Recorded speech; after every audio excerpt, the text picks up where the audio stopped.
എല്ലാവർക്കും നമസ്കാരം. നമ്മുടെ പുതിയ വീഡിയോയിലേക്ക് എല്ലാവർക്കും സ്വാഗതം. ഇന്നിപ്പോൾ നമ്മൾ ചെയ്യാൻ പോകുന്നത് ലിവർ ഫ്രൈ ആണ് ചെയ്യാൻ പോകുന്നത്. കരൾ നമുക്ക് വറുത്തെടുക്കാൻ വേണ്ടിയിട്ട്. അപ്പോൾ അതിന് വേണ്ടിയിട്ടുള്ള കരൾ ഞാനത് ഒരു 3/4 ഇഞ്ച് വലിപ്പത്തിൽ ആണ് എല്ലാ പീസുകളും നുറുക്കിയെടുത്തേക്കുന്നത്. അതെന്താണെന്ന് ചോദിച്ചു കഴിഞ്ഞാൽ കരൾ വേകുമ്പോൾ ചെറുതാവും, വെള്ളം പറ്റി കഴിയുമ്പോൾ അത് ചെറുതാവും, അതുകൊണ്ടാണ് അത്രയും വലിപ്പത്തിൽ എടുത്തേക്കുന്നത്. അപ്പോൾ നമുക്ക് ലിവർ ഫ്രൈ എങ്ങനെയാണ് ഉണ്ടാക്കണമെന്ന് നോക്കാം. ഇപ്പോൾ നമ്മുടെ ലിവർ ഫ്രൈ ഉണ്ടാക്കാൻ വേണ്ടിയിട്ട് നമ്മൾ ഒരു ചീനിച്ചട്ടി അടുപ്പിൽ വെച്ചിട്ട് അതിനകത്ത് എണ്ണ ഒഴിച്ചിട്ടുണ്ട്. എണ്ണ നല്ലപോലെ ചൂടായി വന്നിട്ടുണ്ട്. അപ്പോൾ അതിനകത്തേക്ക് നമുക്ക് കുറച്ച് കടുക് ഇട്ട് കൊടുക്കാം. അതിന്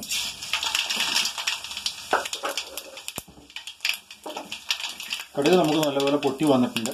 ഈ സമയത്ത് നമുക്ക് അരിഞ്ഞു വെച്ചേക്കുന്ന ഇഞ്ചി, ഒരു 2 ഇഞ്ച് നീളത്തിൽ എടുത്തേക്കുന്ന ഇഞ്ചിയാണ്, അതിട്ട് കൊടുക്കാം.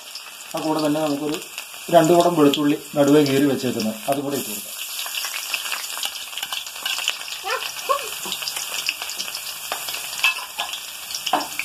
പിന്നെ അതിനോടൊപ്പം നമ്മൾ ഇട്ട് കൊടുക്കുന്നതാണ് പച്ചമുളക്. ഒരു 4 പച്ചമുളക് ചെറുതായിട്ട് അരിഞ്ഞു വെച്ചേക്കുന്നത്, അതുകൂടെ ഇട്ട് കൊടുക്കണം. എന്നിട്ട് ഇത് നല്ലപോലെ വാടി വരുന്നതോടെ വരെ നമുക്കൊന്ന് ഇളക്കിക്കൊണ്ടിരിക്കണം. അപ്പോൾ നമ്മുടെ ഇഞ്ചിയും വെളുത്തുള്ളിയും മുളകും ഒക്കെ ഇട്ടേക്കണ നമുക്ക് നല്ലപോലെ വാടി വന്നിട്ടുണ്ട്. ഈ സമയത്ത് വേണം നമ്മൾ സവോള ഇട്ട് കൊടുക്കാൻ വേണ്ടിയിട്ട്. അപ്പോൾ ഞാൻ 2 കിലോ കരളാണ് എടുത്തേക്കുന്നത്. അപ്പോൾ അതിന് വേണ്ടിയിട്ട് ഒരു 3 സവോള എടുത്തിട്ടുണ്ട്. അതിൽ 1 നല്ല വലിപ്പമുള്ളതും ബാക്കി 2 മീഡിയം സൈസുമായിരുന്നു ഞാൻ എടുത്തേക്കുന്നത്. അപ്പോൾ അത് നമുക്ക് അതിൻ്റെ കൂടുതൽ ഇട്ട് കൊടുക്കാം.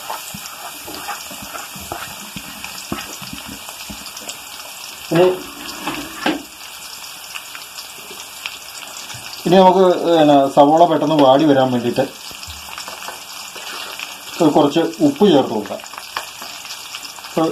ഒരു 1/2 ടീസ്പൂൺ ഉപ്പാണ് ഞാൻ ചേർത്ത് കൊടുക്കുന്നത്. ഇത് നല്ലപോലെ നമുക്ക് ഇളക്കി യോജിപ്പിച്ച് സവോള ഒന്ന് വാടി വരുന്നോടം വരെ ഇളക്കി യോജിപ്പിച്ച് മൂടി വെക്കാം.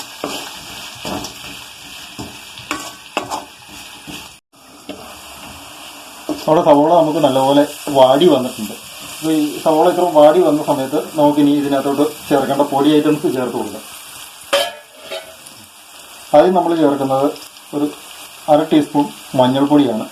മഞ്ഞൾപ്പൊടി കൂടുതലിടാൻ കാരണം എന്താണെന്ന് ചോദിച്ചു കഴിഞ്ഞാൽ കരളാണ്. അപ്പോൾ കരളിനകത്ത് വിഷാംശം ഉണ്ടാകാനുള്ള സാധ്യതയുള്ളതുകൊണ്ട് നമ്മൾ മഞ്ഞൾപ്പൊടി കൂടുതലിടുന്നുണ്ട്. അതുപോലെ ഒരു ടീസ്പൂൺ മല്ലിപ്പൊടി നമ്മൾ ചേർത്തിട്ടുണ്ട്. പിന്നെ നമുക്കൊരു ഇച്ചിരി ചുവപ്പ് കളർ കിട്ടാൻ വേണ്ടിയിട്ട് 1 ടീസ്പൂൺ മുളക് പൊടി ചേർക്കുന്നുണ്ട്. പിന്നെ നമ്മൾ ചേർക്കുന്നത് നമ്മുടെ മസാലപ്പൊടിയാണ്, ഗരം മസാലയുടെ പൊടി. അത് നമ്മൾ 1 ടീസ്പൂൺ ചേർക്കുന്നുണ്ട്. ഇനി ഇത് നല്ലപോലെ ഇളക്കി നമുക്കൊന്ന് യോജിച്ചെടുക്കാം.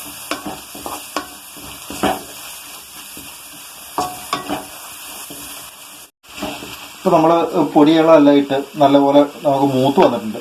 ഈ സമയത്ത് നമ്മൾ ഇതിനകത്തേക്ക് നമ്മൾ നുറുക്കി കഴുകി വാരി വെച്ചേക്കുന്ന കരളിൻ്റെ പീസ് നമുക്ക് ഇട്ട് കൊടുക്കാം. ഇത് നല്ലപോലെ ഇളക്കി യോജിപ്പിച്ച് നമുക്ക് ഒരു 35 മിനിറ്റ് കരളിന് നമുക്ക് വേവുണ്ട്. കാരണം നമ്മൾ വലുതാക്കിയാണ് നുറുക്കിയേക്കുന്നത്. പിന്നെ ഇത് നല്ലപോലെ വെള്ളമുള്ള ഇതാണ്, ഇറച്ചിയേക്കാളും വെള്ളമുണ്ട് കരളിനകത്ത്. അതുകൊണ്ട് നമുക്കൊരു 30-35 മിനിറ്റ് നല്ലപോലെ അടുപ്പിൽ വെച്ച് വേവിക്കണം. നമ്മൾ ഇതിനകത്ത് വെള്ളം ഒഴിക്കുന്നില്ല, വെള്ളം ഒഴിക്കാതെ തന്നെയാണ് വേവിക്കുന്നത്. ഇപ്പോൾ നമ്മളിത് അടുപ്പിൽ വെച്ചിട്ടൊരു 5 മിനിറ്റ് കഴിഞ്ഞിട്ടുണ്ട്. നമുക്ക് വെള്ളമൊക്കെ എന്തോരം ഇറങ്ങി എങ്ങനെയായി എന്നൊന്ന് നോക്കാം. അത്യാവശ്യം നല്ലപോലെ വെള്ളമൊക്കെ ഇറങ്ങിയിട്ടുണ്ട്. വെള്ളം ഇറങ്ങിയേക്കുന്ന കാണാൻ പറ്റുമെന്ന് എനിക്ക് തോന്നുന്നു. അപ്പോൾ നമുക്കിതൊന്ന് ഇളക്കി ഇട്ടിട്ട് ഒന്നുകൂടെ ഒന്ന് മൂടി വെക്കാം. നമുക്ക് ഏകദേശം ഒരു 30 മിനിറ്റോളം ഇത് വേവുള്ള ഇതിന് 30-35 മിനിറ്റൊക്കെ വേവ് വരും. നമുക്ക് നോക്കാം എങ്ങനെയാണെന്ന് നോക്കാം.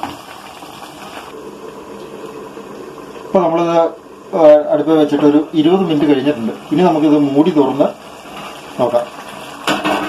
നല്ലപോലെ ഇപ്പോൾ വെള്ളമൊക്കെ ഇറങ്ങി വന്നിട്ടുണ്ട്. ഇനിയിപ്പോൾ ഇത് നമുക്ക് മൂടി വെച്ച് വേവിക്കണ്ട. ഇനിയിപ്പോൾ നമുക്കിത് വെള്ളം പറ്റിച്ച് വരട്ടി എടുക്കാനുണ്ട്. അപ്പോൾ നമുക്കിത് മൂടലില്ലാതെ വേവിക്കാൻ പറ്റും. ഒരു 10 മിനിറ്റോടെ ഇങ്ങനെ തന്നെ വെക്കാം. ഇപ്പോൾ നമ്മൾ മൂടി തുറന്നിട്ട് വെള്ളം പറ്റാൻ വേണ്ടി വെച്ചേക്കാണ്. ഈ സമയത്ത് വേണം നമുക്ക് ഒരു സ്പൂൺ പെരുംജീരകം, വലിയ ജീരകം നമുക്ക് ചേർത്ത് കൊടുക്കാൻ വേണ്ടിയിട്ട്. അത് പൊടിച്ച് ചേർക്കാം, പൊടിക്കാതെ ചേർക്കാം. ഞാനിപ്പോൾ പൊടിക്കാതെയാണ് ചേർക്കണത്. ഇനി ഇത് നല്ലപോലെ ഒന്ന് ഇളക്കി യോജിപ്പിച്ചിട്ട് വെള്ളം പറ്റാൻ വേണ്ടി വെക്കാനാണ്.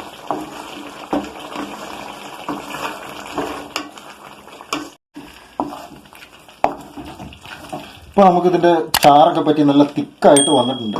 ഇപ്പോൾ ഇങ്ങനെ ഇതുപോലെ തിക്കായിട്ട് വരുന്ന സമയത്താണ് ഇങ്ങനെ കഷ്ണങ്ങളിങ്ങനെ നമ്മൾ തവിയിൽ കോരുമ്പോൾ ഇങ്ങനെ ചാടാൻ പാകത്തിന് തിക്കായിട്ട് വരുന്ന സമയത്ത് വേണം നമുക്ക് കുരുമുളക് പൊടി ചേർത്ത് കൊടുക്കാൻ വേണ്ടിയിട്ട്. അതായത് നമ്മൾ ഇപ്പോൾ ഷാപ്പ് മോഡിൽ കറി ഉണ്ടാക്കുന്നതുകൊണ്ട്, അതായത് ഷാപ്പിലുണ്ടാക്കുന്ന അതേ രീതിക്ക് തന്നെ ഉള്ള കറി ഉണ്ടാക്കുന്നതുകൊണ്ട് നമുക്ക് കുരുമുളക് പൊടി ഇതിനകത്ത് നല്ലപോലെ ഇട്ട് കൊടുക്കണം.